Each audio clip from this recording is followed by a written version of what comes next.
Hi there, Chris here with just a tip for you all.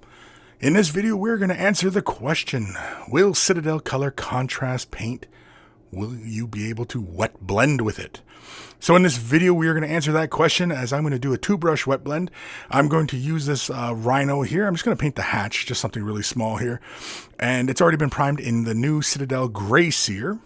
Going to use that Acrylian blue or whatever it's called, Plague Bearer Flush, whatever color, it doesn't really matter. All these colors are fairly similar other than obviously their values, but otherwise blending will pretty much go whatever colors you are using. And so quickly I'm going to use a shade brush and a medium brush, and basically I'm just going to do a 2-brush blend. If you're not familiar with 2-brush blending, there are many other videos on that.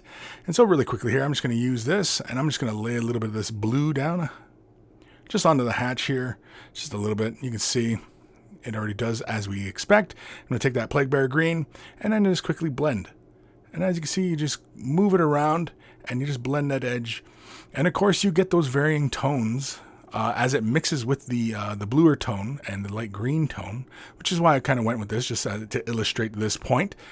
But you can see here how pretty much it will blend, and this will work with pretty much whatever colors you are playing with.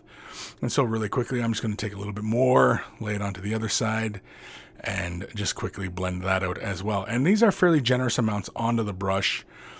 You can be a little bit more deliberate on how you are going to apply this. It really is entirely up to you is how you want to go. You can see here on the other side of the hatch, it is a little bit heavy, and so quickly I just wipe the paint from the brush and then just draw the excess out. And if I really wanted to feather that blend a little bit more, I could, but other than that, you can see it blends just fine. Again, it'll do this same thing with whatever colors you are using.